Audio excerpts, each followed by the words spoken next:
Rajasthan high court ने निवर्तमान chief justice A Qureshi ने कहा है कि सरकार की उनके प्रति नकारात्मक धारणा उनकी न्यायिक स्वतंत्रता का परिणाम है। और इसी के साथ ही उन्होंने कहा कि हाल ही में भारत के एक पूर्व मुख्य न्यायाधीश ने अपनी आत्मकथा लिखी है। मैंने इसे नहीं पढ़ा, लेकिन मीडिया रिपोर्ट्स के अनुसार उन्होंने कुछ खुलासे किए हैं। मध्य प्रदेश हाईकोर्ट के मध्य न्यायाधीश से त्रिपुरा हाईकोर्ट के मुख्य न्यायाधीश रूप में मेरी नियुक्ति की सिफारिश बदलने के संबंध में यह कहा गया है कि न्यायिक राय के आधार पर सरकार की मेरे बारे में कुछ नकारात्मक धारणाएं थी।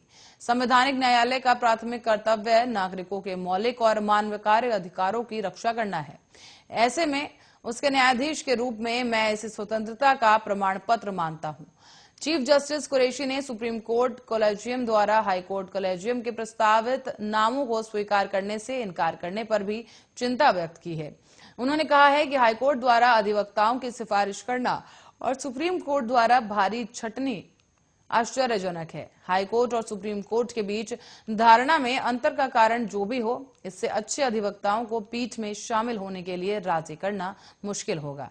जस्टिस कुरैशी ने कहा है कि राजस्थान हाईकोर्ट के चीफ जस्टिस के तौर पर अपने कार्यकाल और जजों की कमी के कारण पड़ने वाले प्रभाव का जिक्र किया। उन्होंने कहा कि जब मैंने पद संभाला था तो केवल 36 जज थे। इस दौरान काम का दबाव काफी बढ़ गया था। उन्होंने ये भी कहा कि उन्हें अपनी किसी भी फैसले पर कोई पछतावा नहीं है।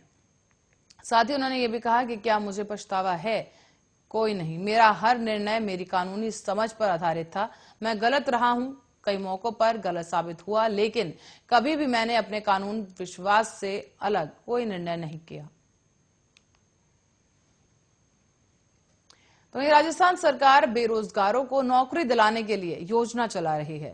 सरकारी विभागों में खाली पदों पर बेरोजगार युवाओं को लगाया जाएगा और अब योजना के तहत वेतन भी दिया जाएगा, छुट्टी भी मिलेगी। साथ ही उदयपुर में कलेक्टर ताराचंद मीणा ने जिला स्तरीय जनसुनवाई में अधिकारियों को योजना की जानकारी दी है।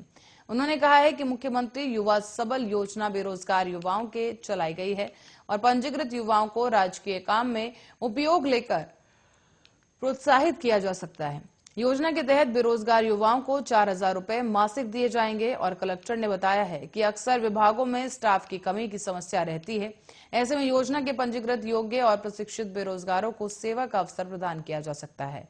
इसी तरह से योजना का उद्देश्य साकार होगा, युवाओं को सबल भी मिलेगा और स्टाफ की कमी भी समस्या का समाधान होगा। रोजगार विभाग के प्रभारी पीबी शर्मा ने बताया है कि उदयपुर जिले में 3500 बेरोजगार युवाओं को पंजीकरण किया गया है। 2000 युवाओं ने योजना से जुड़ने की सहमति दी, जबकि 1200 युवाओं को विभाग आवंटित करते हुए इंटर्नशिप के लिए नियुक्त किया जा चुका है। कलेक्ट्रेट ने अधिकारियों को निर्देश ये भी दिए हैं कि आवंटित युवाओं के संपर्क किया जाए और उनके संपर्क कर विभाग में कार्य ग्रहण करवाएं। कलेक्टर ने सभी अधिकारियों से कहा है कि विभागों में जल्द से जल्द युवाओं की मांग भेजें ताकि आवंटन किया जा सके। इस दौरान पीपी शर्मा ने यह भी कहा कि बेरोजगारी भत्ते की स्वीकृति होने के बाद आवेदक को इंटर्नशिप करना अनिवार्य होगा। इंटर्नशिप किसी भी राजकीय विभाग या उपक्रम में प्रतिदिन 4 घंटे की सेवाएं प्रदान की जाएंगी।